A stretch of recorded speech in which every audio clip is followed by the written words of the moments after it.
Well, folks, this is Jonathan Milam, and my friend Greg is here, and we're going to do some live stuff for you.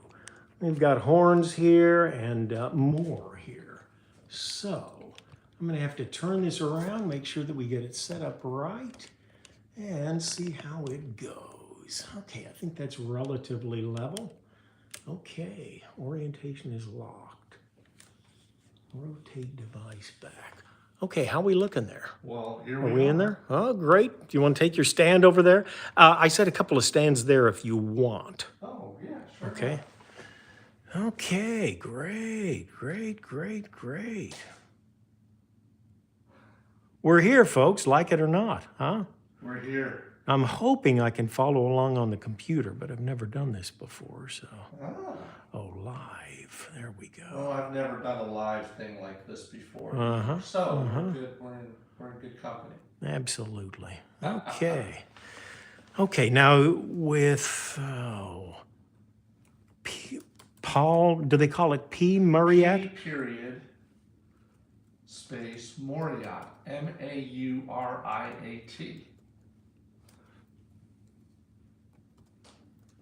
Oh.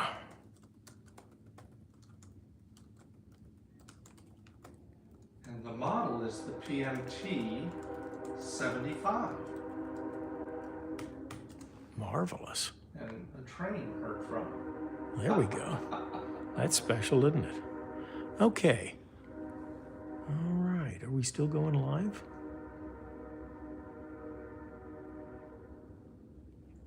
Are we online?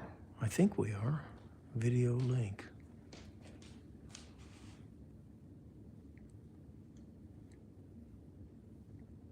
Oops, the orientation is a little skewed. Yep, we're live.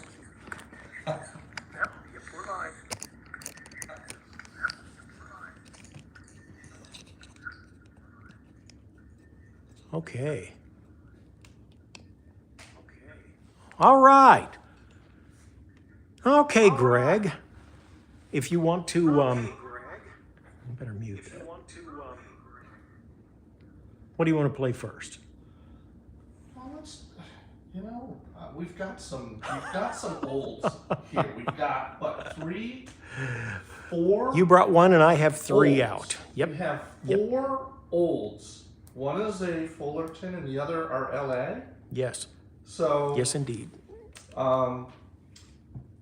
This is a 1965 Olds opera. And yes, that is a nickel silver bell, and it's not plated, it's actually nickel. Like the constellations, I believe, were also full nickel. And you can see with some of the lacquer that's worn off that it is just lacquered nickel. So these are the only large bore trumpet that Olds ever made. 468 bore, large bore. All the others were medium large bore. Now, see, I did not notice it when I played it. Right. But it is different. I mean, it's a completely different horn anyway. But, It's right. And it doesn't play huge. no, like very some- good. Very good. I'd expect to put a lot. Can you show them that first slide trigger? Because that's really neat. They put a mother of pearl on that, right? Yeah, I put a little that's piece okay. of That's felt okay. on it so that I didn't wear the mother of pearl out.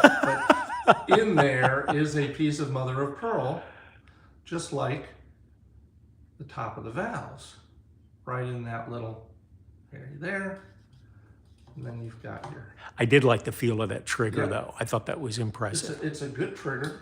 You can do different things with it, but I don't use my first slide at all, almost ever.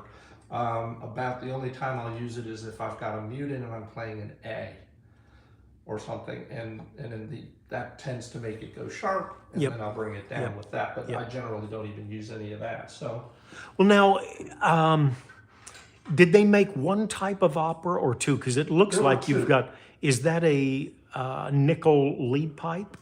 Don't. Or nickel silver? It might be. If you look at Because you got your brass a receiver little bit of there. lacquer off. Yeah, Yeah. and Yeah. it looks like it might be. Okay. I don't know the answer to that question exactly. Yeah. So they did make two of these, two different models. Okay. This is the the Premier. Yes. And something else. So that is yours, This the is Premier? Okay, so you got the top of the line one. I think the other one had more brass. Right. It did not have the nickel silver bell or the nickel bell. It's a decent playing horn. It really is. And for 1965, this thing is in fantastic shape. A little bit of lacquer wear, but there's no dents or any other trauma on it. The valves are in great shape. I had the Charlotte Concert Band repair folks work on the valves a little bit. And they took care of there was a little sticking in one of the valves. And it was really, I got it back smooth. Good shape? Yeah. Good.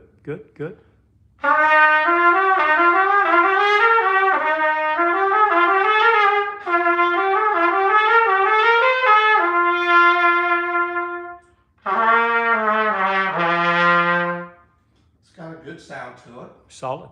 Good solid. Now, while you got that, let me get one other one, okay? Because it's a little similar. Okay. He ran off on me. Hey, everybody. This is Old's special. So it's got the nickel silver bell, but with a bronze tip.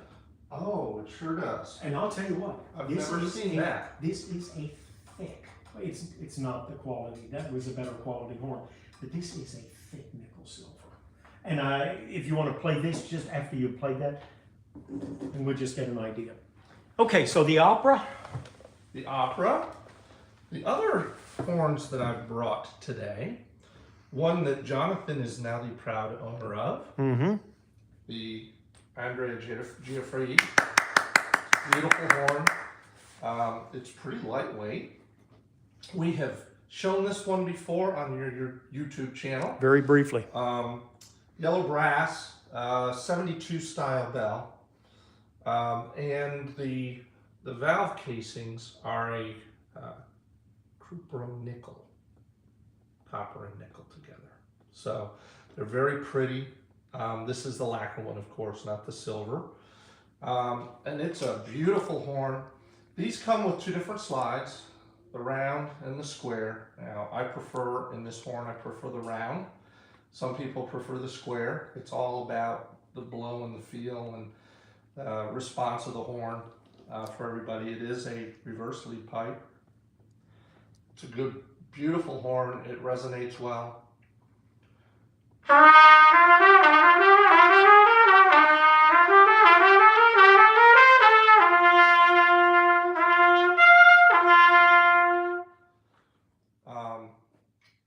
And CarolBrass, their valves are awesome, just amazing. So that's the Giuffridi CarolBrass horn. I have two of the P. Mauriat, not Paul, but the P. Mauriat PMT 75s here. And the reason I've got two is I got a really good deal on both of them. But it's a modular horn. So if you look here, you can see the little hex head nut that you can back out. You can take the bell off. You can take the lead pipe off. So those are, you can switch them out between the horns. This is right now set up with all yellow brass and silver. Is that the one I got out? Yes. Silver plate. And the other one that I have here, same exact model.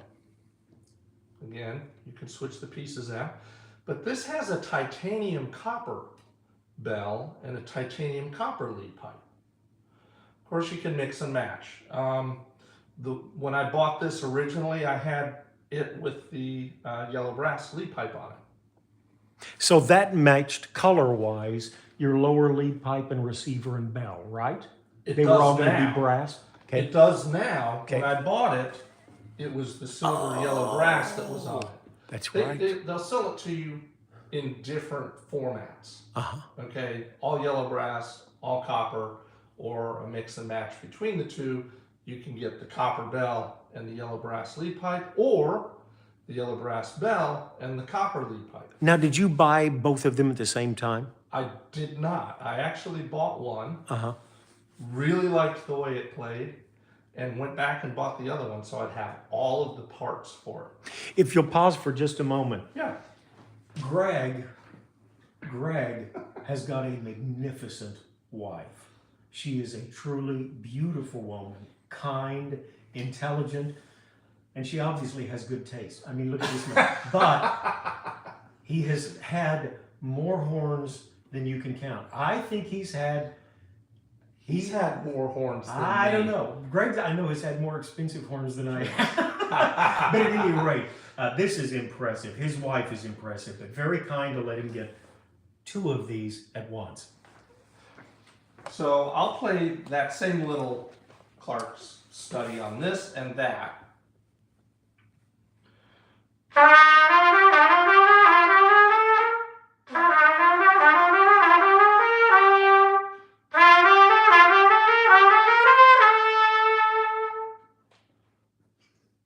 That really projects, as I'm sure the mic on my Apple is noting.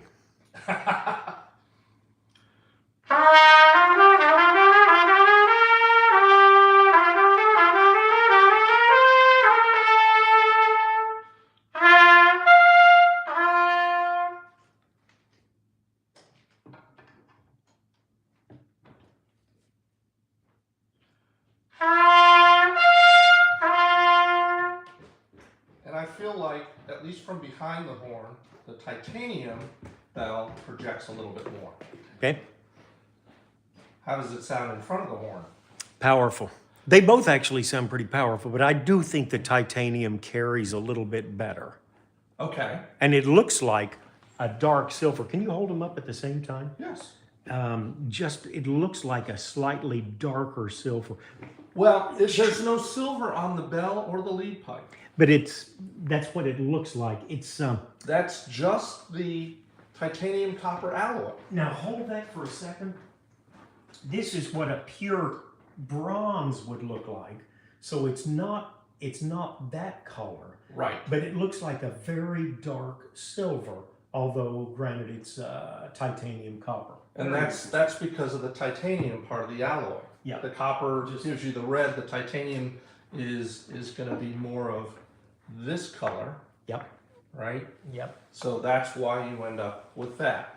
Hey, now just for the geeks involved here, show them that mouthpiece and just give it a minute. Oh boy.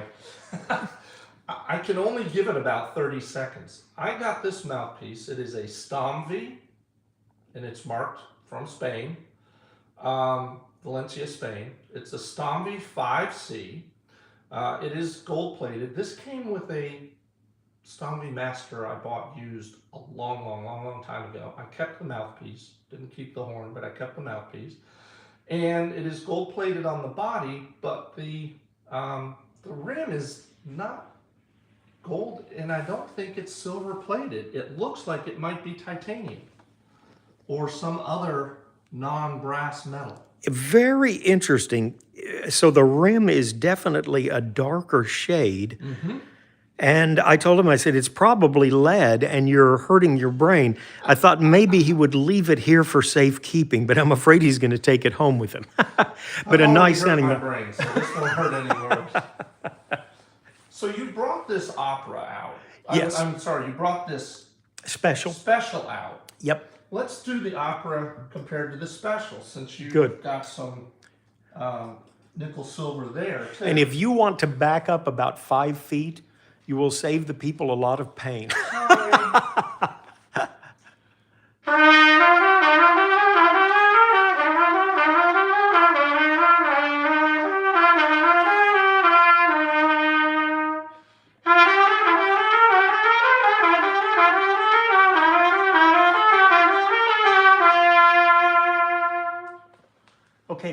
the special. It also has a nickel silver bell, but with a bronze tip.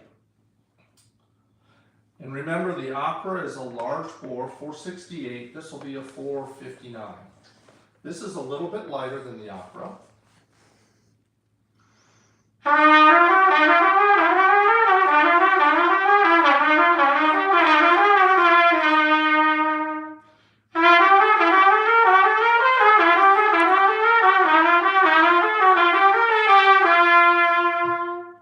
Considerably darker. Yes, it is. And that's where I think that's a fascinating horn, because you've got that nickel silver bell, which usually gives a radiant, carrying, you might say bright, although it's not exactly. But when you get that bronze tip, it really colors your tone. It really colors the tone. Interesting. Very much so. Very dark. Yes, it is. From behind the horn, I don't know at the front, but Well, from behind the horn, it's much darker. I think it's a complex. Now, I play an old special cornet, is my favorite cornet, and I think the sound is very complex because you've got that heavy, thick nickel silver bell, but the last 3 inches or so is your bronze tip, and I really like that. I like it better on a cornet than a trumpet for some reason. Okay, you want to go on down the line since we're on the olds? Oh gosh. What's well, the next one we've got? You've got a super recording, dude. Never played a super recording. This will be my first super recording.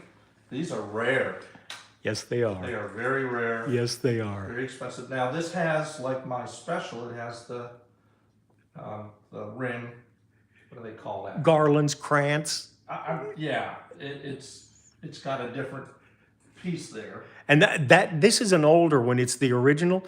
It's got your dual lead pipe Okay, dual lead pipe here. and no inscription on the bell at all. Later on, they had several super recording things. Except It's up just here in Garland. exactly, yep, just on that little addendum to the horn. So I've played a recording. I've never played a super recording. And I know I'm not doing anything special here, folks, with that little exercise, but it's just to give you an idea of the sound of the horn. On my chops, Jonathan's sound is very different from mine. In the same horns, we have a very different sound. He'll play these, you'll hear a much darker sound, more than likely, than I get out of the trumpet. Greg, we need to get some tips from him on breath control and how to breathe. He puts a tremendous amount of volume and power into his playing, and it would be good to have that ability. But anyway, here's him on the super recording.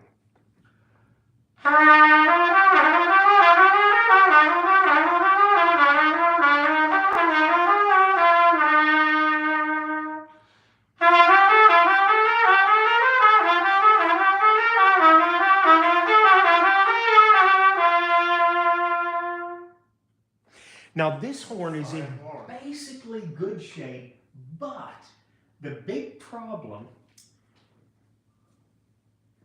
it's got a loose weld here on your brace. It's attached very well to the horn, but this part, the little tiny part in between there, has somehow maybe been pushed by someone, and that, I thought it sounded good resonance when Greg played it, but it would be a stronger sound with that. The brace up here is solid, but the one down here just needs a touch of professional help. There you go. But still, nice horn. It's a good horn. Nice horn. Nice sounding horn. Now this is probably the best sounding Olds I've got. It's the Olds recording. The one recording that I played, I thought was very bright. Yes. Yes? Yes. Okay. Yeah. So, Yeah. Brace yourself. haven't played this horn.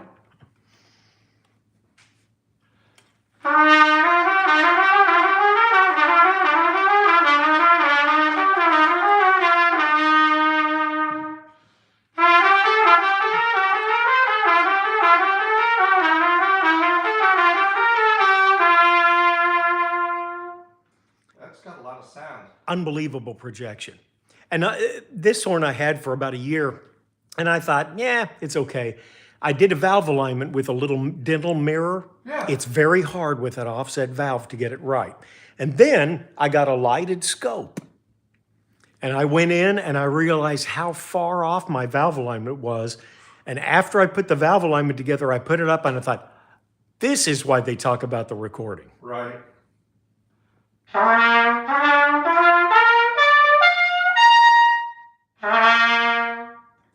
Very nice. So, Very nice. Quite a powerful high C.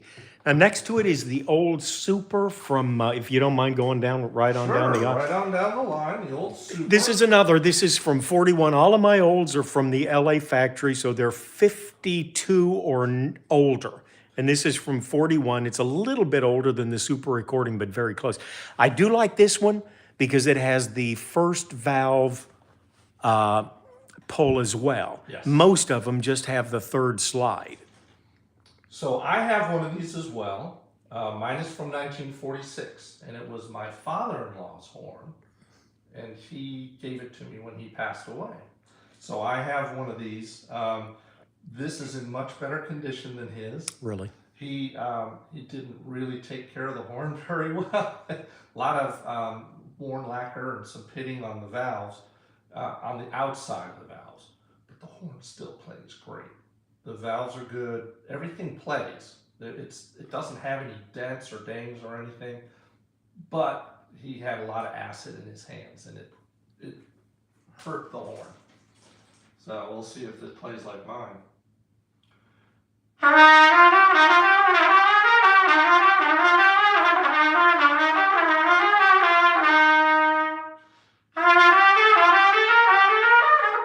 Ooh, it does not. It's a little different than mine.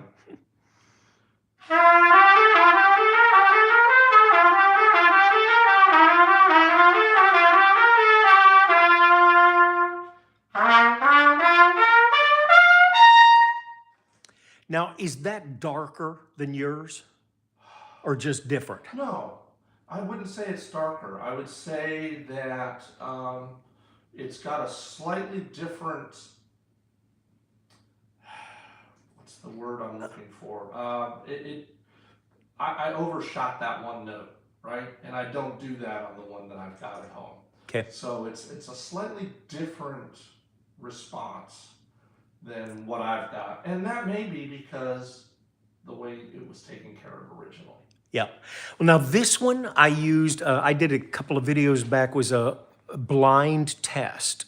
I did 3 trumpets and 2 cornets. This was the first horn that I used, and it sounded horrible.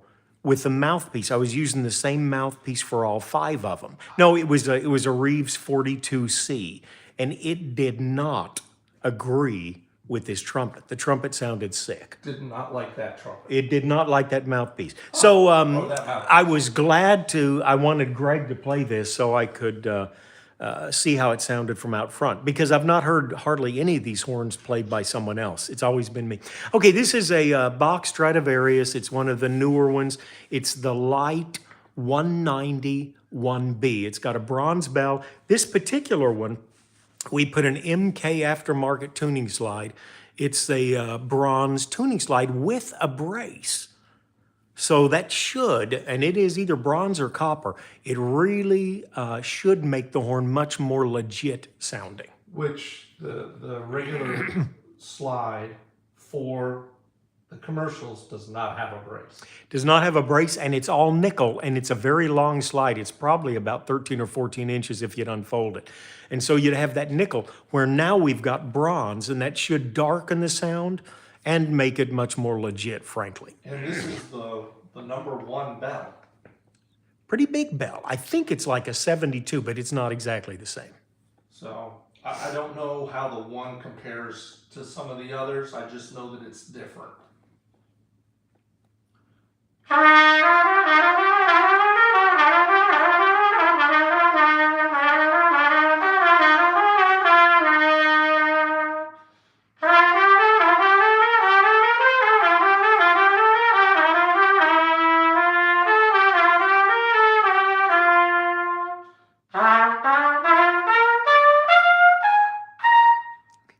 And that's exactly why I sold my commercial when I bought it. Greg is not a Strad fan. I am. He is not. But you sound good on that, Greg. You sound good on that. Until I try to go high. Well, every horn is different.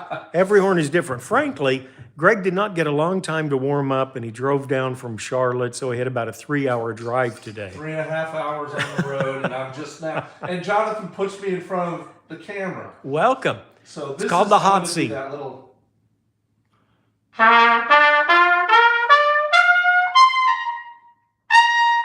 See, I mean, that just cuts off on me so bad.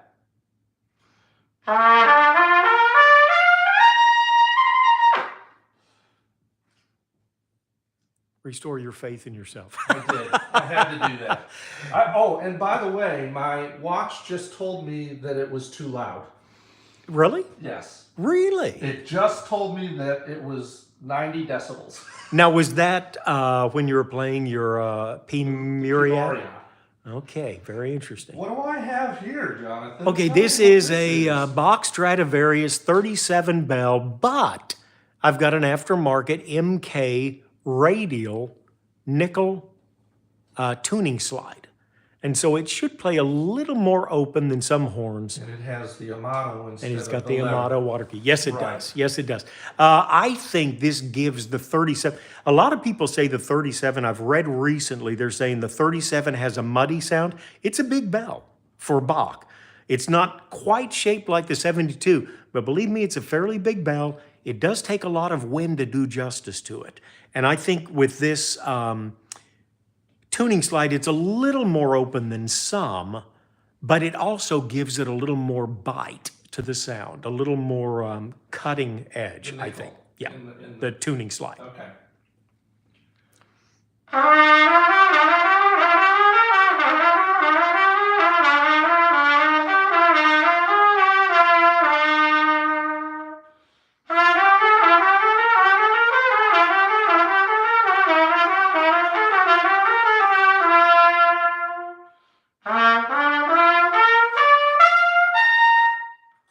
See, that plays better for me than the commercial. Isn't that, now, you had two commercials, right? You had the large bore. Did you ever have the medium large or just the large? No, actually I did. I started out on the medium large. Okay. And the reason for that was they didn't have the large bore in stock. It was Okay. one of those music and arts things where you come in, they have people come in and play a bunch of horns, and Yep. they have the folks from the companies there. And they only had the medium large. So I had the medium large to start, and Bach Selmer took that back, or Con Selmer took that back, and gave me the large bore. But neither one worked for me that well. Yeah. So Yeah. Interesting. this is a nice Interesting. horn. It's a that helps a lot. The radius instead of the square. Yep. Now, I've also got a full radius with tuning slide brass, which I like, but for me, I like the nickel silver a little bit better. Okay, now Greg has got a Benge. It's the 3X. It's just the medium large. It's not the medium large plus. This is from, I think, the 70s. It's a 14,000 serial number. So they call it an LA? Is that right? Zig was here. Zig was here at this time working with This the is son. an LA Benge. Yes. Yeah, the This is son an of LA. Eldon Benge and Zig. This is probably one of the brighter horns that I've got. Came from Canada. The best shaped Benge I've seen that hasn't had a lot of work done on it.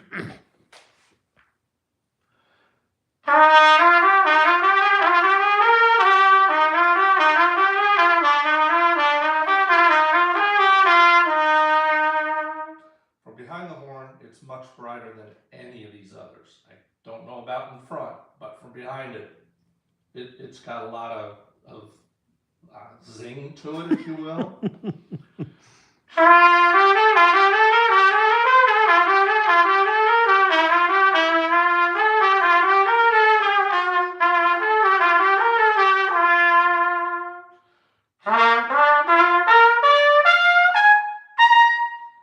It's tight for me. You know, they're all different. They're all different. And you've been ramming into a lot of horns you're not used to. It's true. I had a 2X MLP Did you for a really? while. And that, to me, that was brighter than this. They are. It's brighter They than are. this. But the MLP, the larger bore, worked well for me. Good. So this almost felt, going up to that C, like the Bach commercial. Yep. Just, it's a Little different. Yep. Yep. Now, do you want to go on? That's the Puje. Sure. And then we got a cornet. I'll play the Puje. Never played a Puje. Now, they're totally different feel, really. Of course, it's got the shepherd's crook. This one does. It's got a huge bell flare. That's a 5 1/4 inch bell flare, almost as big as some flugels. And it's got the whole horn tuning device on your first slide. But it is, it's a little bit more like a cornet because it's got the short lead pipe, and it's just a different horn completely. Different horn completely. And it's short. Very much into the chest, very like a cornet. Yeah.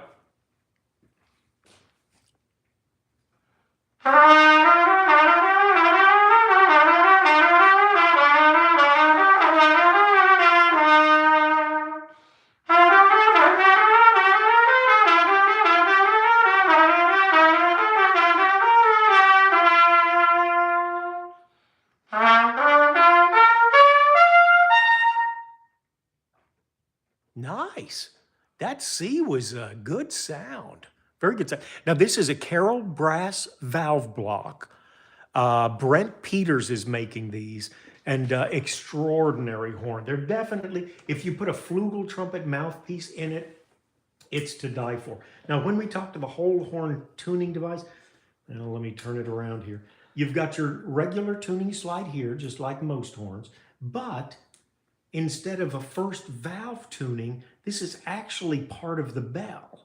And you can do the whole horn tuning with your thumb. Oh, that's interesting. So it is very, very interesting.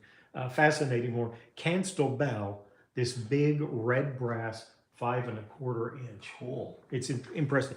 Now the next horn we've got, Greg does not do a lot of cornet playing, but he'll get the opportunity right now. This is a Martin, Indiana, from about 38, if I remember correctly. I think it's a tremendous horn. Curry 7TC. Okay, It's the only and that's a cornet mouthpiece that I own. Okay. That's a legit, real cornet mouthpiece that's not just. And this is a little, it's almost like a trumpet flugel mouthpiece, except they call it trumpet cornet. Very deep, very deep.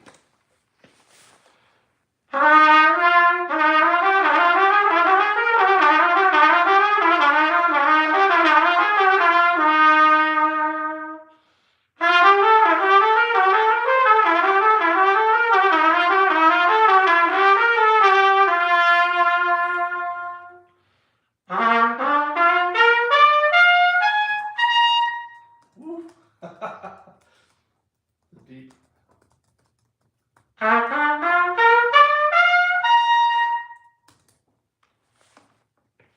So that's really got more of a trumpet sound than I would have expected. Well, you get a lot of projection. That's one of the clearest playing cornets I can remember. And a guy played it in World War II. Wow. His family, I think a grandson inherited it, owed somebody some money, gave it to him. The guy didn't know what to do with him. I met him in Illinois, and we wound up bringing it home with us just a few weeks ago. Very nice. I remember when you bought this. Uh-huh. Very cool. Uh-huh. Okay, so there. I have gone through all of the horns that we have sitting out here. Now it's Jonathan's turn. Now I did boring stuff because I'm not warmed up, and Jonathan plays his little jazz things, which are great. And you'll get a sound, you'll get to hear the sound of each of these horns with maybe the same little lick. Summertime. That's exactly what I'm going to do. Summertime. So Jonathan's going to do that now. I'm going to sit behind the computer and listen to him play each of the horns and see if I can hear the difference. Mm-hmm. All right, Mm-hmm. Jonathan's turn. Okay, Andrew came on and he said he is looking at purchasing a Benge. So, Greg, what I'm doing is when they make a comment, if they make a comment, Yeah. and it's not profane, I respond to them. Oh. Just kidding, they've not been any profanity. But he said he wanted to hear the Benge, and I said, oh, you missed it, dude, go home. Just kidding. I said, yes, I'll do that.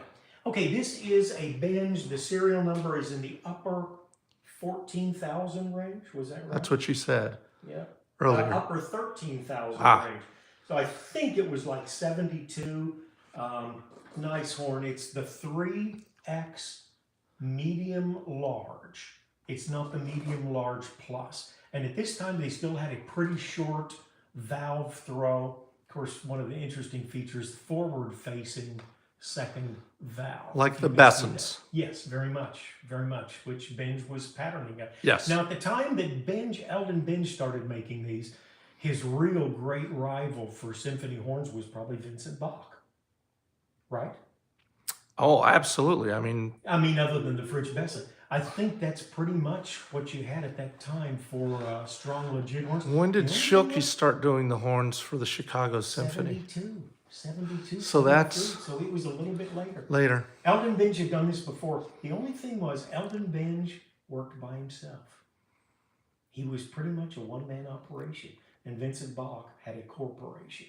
Oh, yes. He had a slew of people making them. Anyway, this is the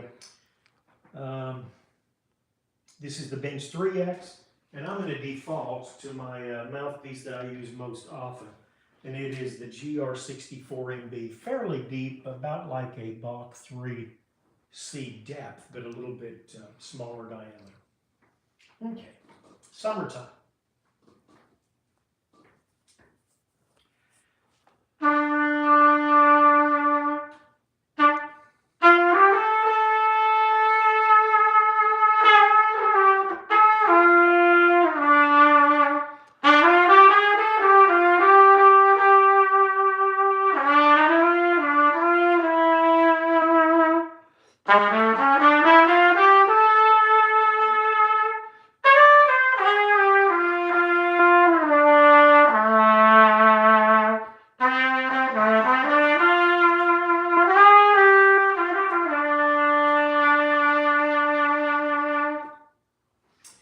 Okay, now I'll play that just to contrast it.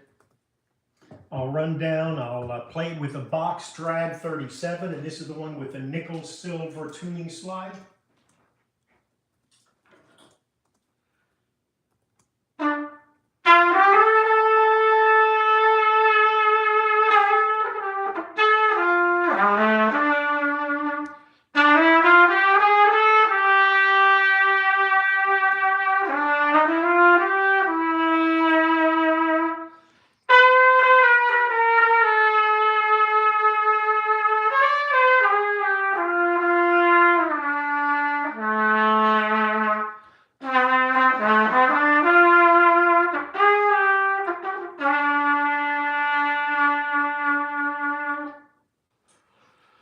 Nice. Very nice. Now, Now, everybody will note that his sound is darker than mine. That 5C that I'm playing has a pretty deep cup in it.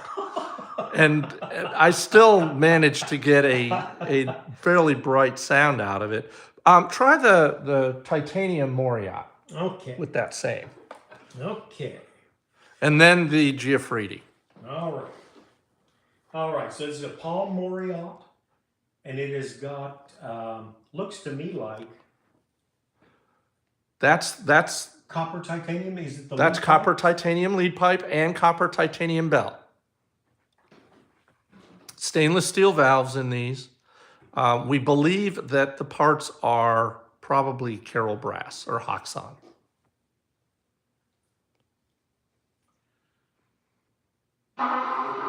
I just don't like it. I don't like that sound. Sorry, just kidding. Just kidding. How tacky.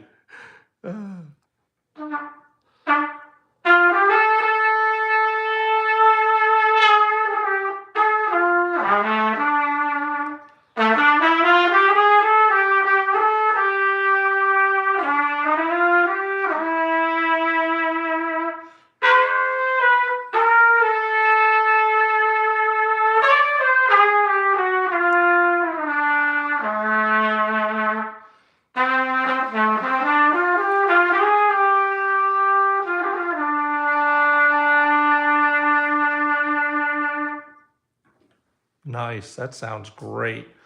Well, that's really, I think that horn has got a tremendous ability to put out a carrying tone. I imagine that's a very strong bell, would be my guess. The copper titanium alloy is going to be hard. Copper is soft, but you add the titanium to it, which is incredibly hard. Think about what they make with titanium. One of the things bicycle frames made out of titanium. Very, very strong, very light. Now, this horn is not particularly light. It's probably in the same range as the Bach. I would say the Giuffredi that you've got in your hand is maybe a little lighter. Andrew was asking about the playing differences.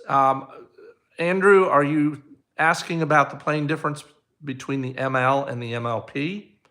Let me know, and we can comment on that. Good. So. Good. Okay, this is the CarolBrass Giuffredi sterling silver lead pipe, copper nickel. Copper nickel valve balusters, the valve casings, yes. Okay. All right, and this is summertime.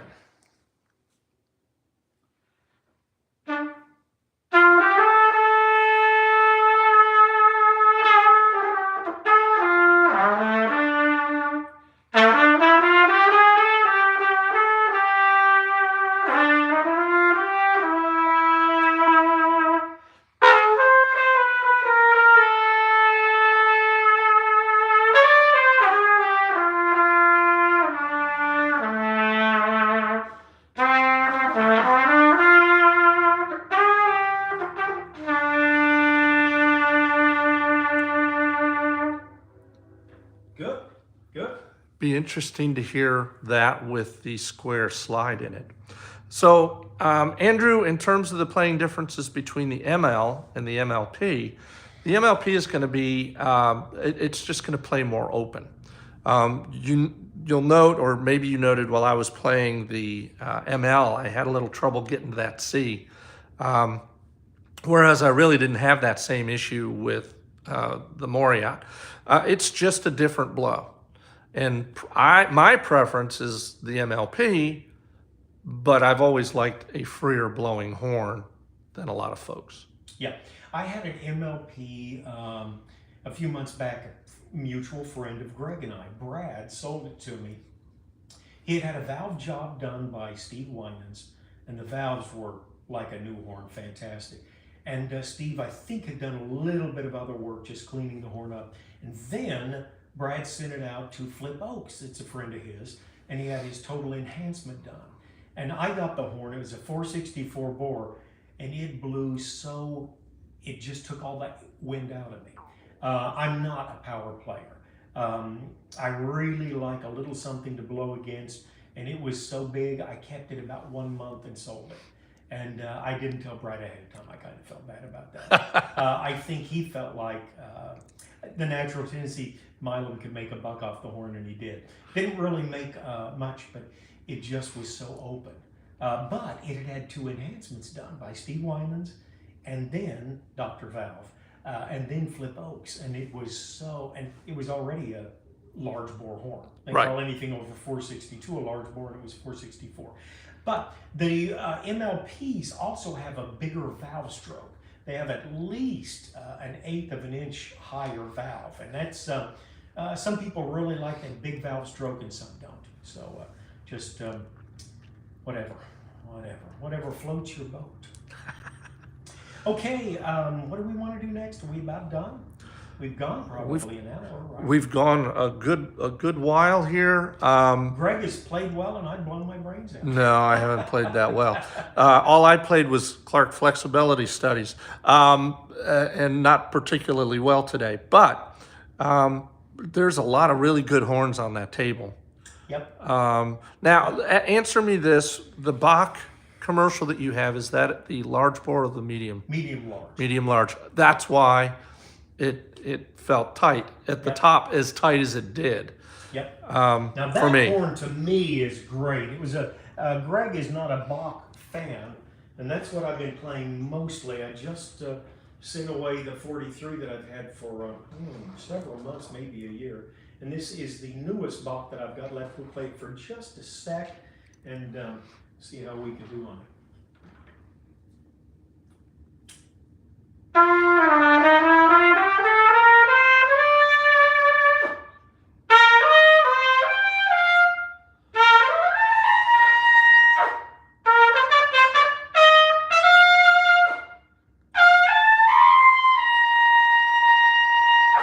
There's your high C, and gives me something to blow against anyway.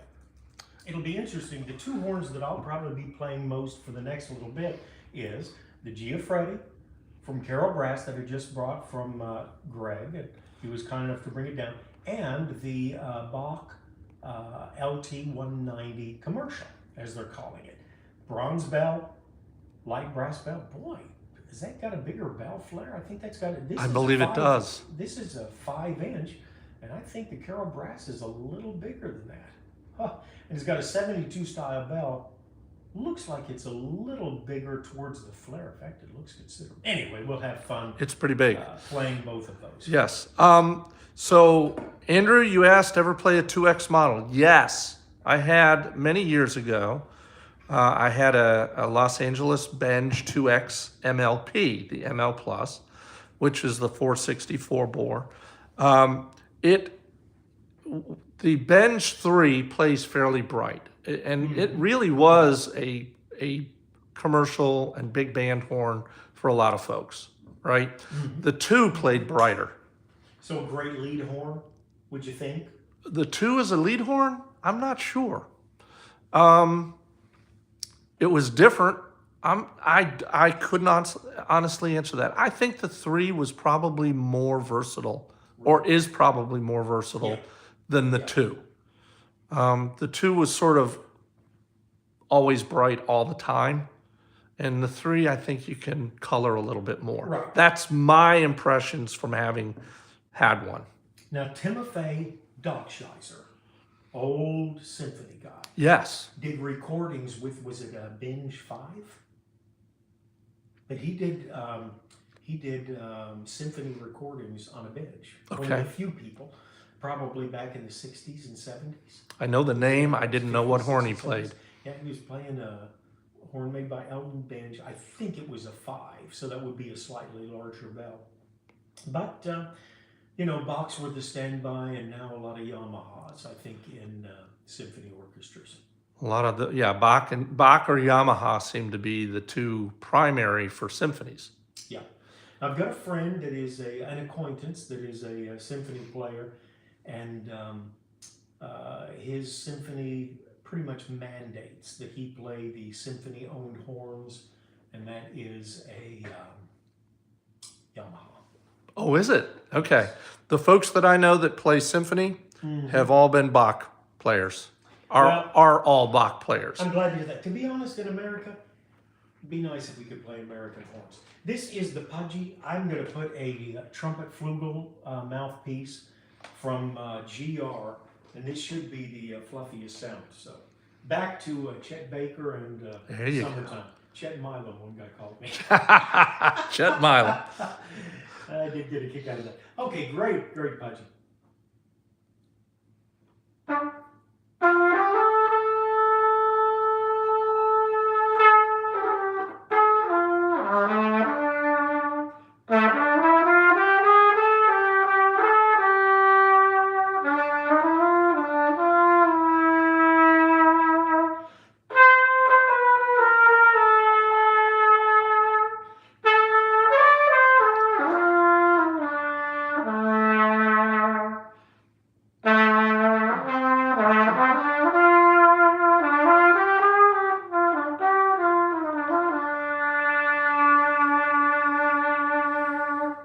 Dark enough? That is dark enough. My goodness. Very fun horn. I don't have a flugel. I don't really like flugels. Every one that I've had, the intonation, it just drives me crazy. They are tough. Really takes the joy out of it. I don't play them enough. When I pick one up, all I notice is the intonation. They're a bastard instrument, if you'll pardon me for saying that. They're not exactly a trumpet. They're certainly not a cornet. I'd much rather have a cornet or a Puje with a big mouthpiece and try and get that sound. And I think really the tone is the same. The only thing about the flugel is its bell is so big, it spreads. It spreads the sound. So easily. You could play a flugel in this living room and you wouldn't be blowing anybody out if you watch your P's and Q's. Where even with this horn, the bell flare is large, but it's not that big down here like a flugel. So you get somewhat of an approximation of a flugel sound. Okay, I think we'll wrap things down. We answered all the questions. The huge throng is not commenting. They have not. Thank you, Andrew, for asking the questions. Those are great questions. And fortunately, we've had some experience with those particular horns. But remember, for everything, you heard my sound versus Jonathan's sound. Your mileage may vary. There you go. Well said. Well said. Okay, been a pleasure to be with you folks. And I know we got I started off with the camera horizontal, but for some reason it wanted to go vertical. I don't like that with YouTube videos, but it did not give me the option. It just, we were standing sideways, and so I had to put it this way. Thanks as always for watching. Appreciate the comments, and we'll be back at some other time where we can lean on a sound system that covers a multitude of tonal issues. But until then, have fun, take care.